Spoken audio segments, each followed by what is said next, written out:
Now, imagining that, all the kids are going through that nationally, the similar thing at the time that you were, but also all those people subsequently. Is there anything that we can learn as healthcare professionals from your observation of the way that the diagnosis and the investigations were handled? I think just communicate.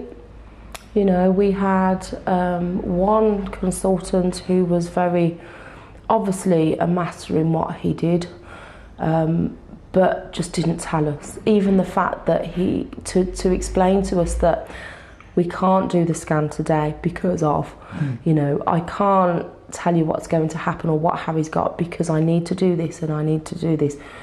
We didn't sort of get that, and it made it harder for us. So I think in anything, communication is the most important thing, and the honesty with the parents.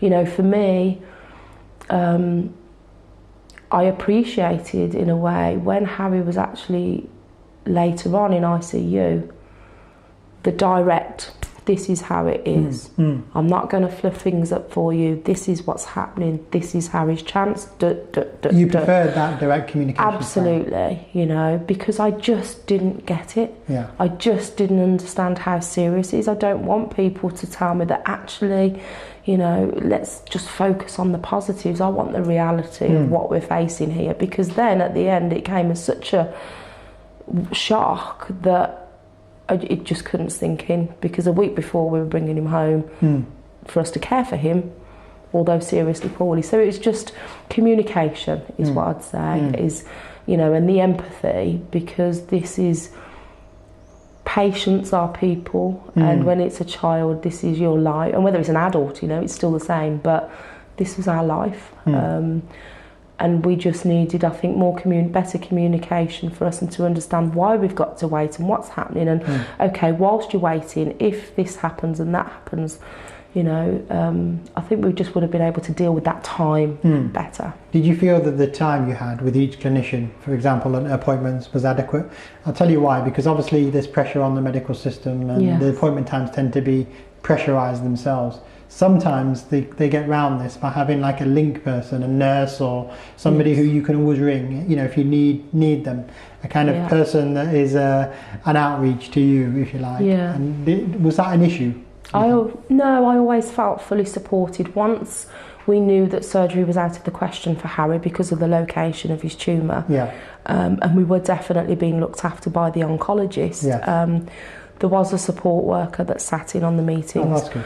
But he was also the person, the loveliest, nature of him, that you could call at any time, and if he wasn't there, he'd get straight back to you. You knew that if there was something back, they'd be straight on the phone, and he understood that how hard it was, all the waiting and everything. And that makes a difference. Absolutely, and I just used to think, wow, no news is good news, in the end. And you do get, I think, accustomed to that, but... and I think it's very important, the qualities of your consultant. Yeah. You said about empathy, communication. Yes. And honesty. The honesty. And the reality of this is what's happening. What about the kind of personal touch, personal warmth? That's a dilemma the medical profession has.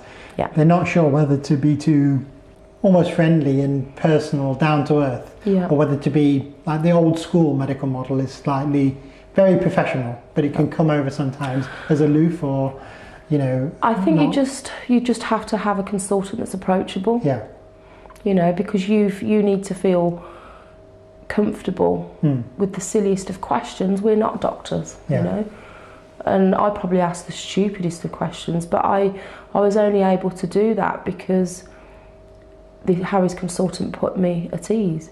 When the team changed again later on and Harry had to go surgery, I had doctors that made me feel stupid. They might be an expert in their field, but we're not. We're just there to live and protect a child. And having seen all these professionals through your journey, you've actually seen good and bad. Absolutely. You? And you can actually reflect, which is useful for us watching.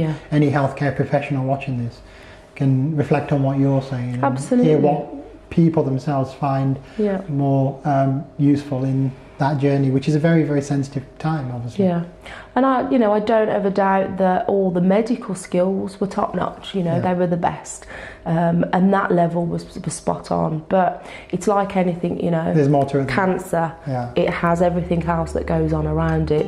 Being a medical professional, there's also so many other qualities that are important. That's a good way of putting it. And that's the easiest way for me to summarise that from our experience.